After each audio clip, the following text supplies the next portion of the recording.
Q1047. This is The Drive, Broadway Quay from 2 to 6, Monday through Friday. I have special guests in studio right now, man, all the way from Montreal. New York and Montreal. New York, yeah. Okay. New York now. Okay, all right. Chromeo is in the building. What's going on, guys? What's good? Okay, now let me just get right to it. Who speaks better French? Oh, both. Nah, but we're both. Speaks better. But it's our first language for both. Yeah, it's of our us. first language. Right. Yeah. Okay. We're both fluent. Okay. He's a French Fluent? literature major. Wait, okay.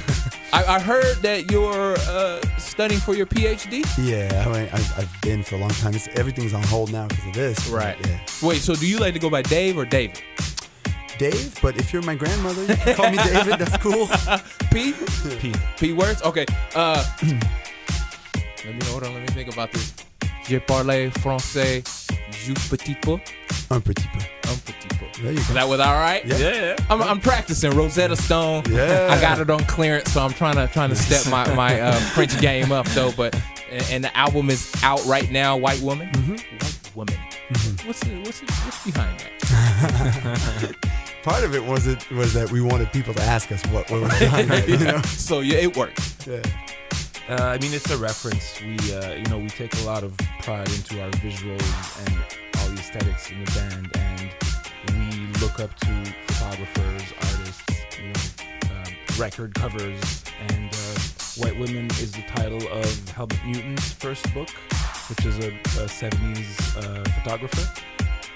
And Dave called me up one day, and he was like, "Hey, I just saw this title for Helmut's first book, and it's called White Women. We should use that as a title."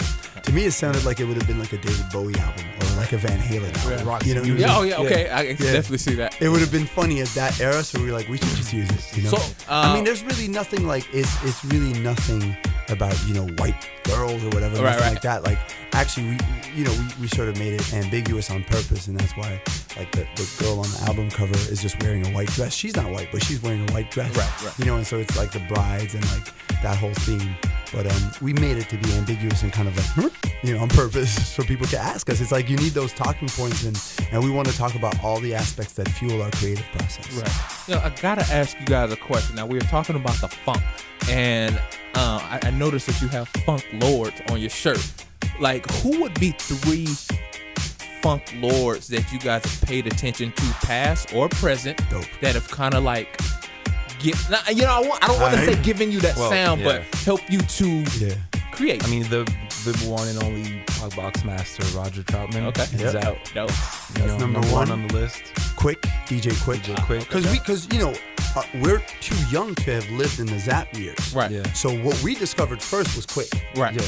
In high school. Right. And then Quick he made us through discover hip hop. the You know what I mean? But Quick is, and then maybe like a new school Oh, Dame Funk. Dame Funk. Yeah, man. Yeah, he's from out here. He's down with Stone's Throw, and he's like a modern day Neo Funk Prince. Yeah. And then let me just say this, I as I was asking this question, it popped in my mind, and it may not be exactly because of the sound, but the P-Funk era with George Clinton. Now, I just say that like it reminds me of you guys because it's not because of the sound, but the creativity that they had. Like they got on stage, they had fun, and they just did whatever they wanted to, and that's kind of like, just like how your videos are. Your videos are so creative, and so that's immersive. You just get immersed. Yeah, right. Yeah, I mean, we took it from them in a lot of ways, but we also took it from people like the Beastie Boys or even Wu-Tang. Yeah. Because a Wu-Tang video too, you would be in that world. You know what I'm saying? So our music obviously owes a lot to P-Funk, but people like Wu-Tang or the Beasties, or even more recently, ASAP, or you just get into their worlds, and that's what we like to do. It's more than just the music. It's the visuals. It's the world they created. It's the slang. It's the presentation, and that was to us always just as important as the music. Right. Because as fans, when we were growing up, what we gravitated towards were bands that you could listen to, but also look at, talk like, want to become obsessed with. Just the amount of knowledge of your music is pretty crazy, because you guys just say you're influenced by DJ Quick, but then Beasties, and you know what I mean? It seems like a little We're bit nerds, of everything. Man. We're music nerds, Who is more of a music nerd? This guy. I'm just more of a nerd. But P's definitely the music. Yeah. He's the one who goes digging all the time Yeah. still. Collecting records, looking at, still look at credits, who's playing with who did what year, you know what I mean? Like, Hey, that's pretty fresh. Because we're part of a tradition, and we're we do music. We just played EDC, and it's like How was that? It was crazy. I mean, I've heard so many. I heard it was like the convention of like furry boots. Oh my god! Yeah, It was glow sticks and furry boots. Yeah. But it's the biggest festival in America. Right. And we're the only live band there. Oh, really? And we had a huge crowd. The show went great. And a lot of those kids that watch our show there, they don't necessarily know about all this kind of tradition and it doesn't matter. But for those who do want to know, then we could talk. You know what I'm saying? So it works on two levels always. It's always these two things.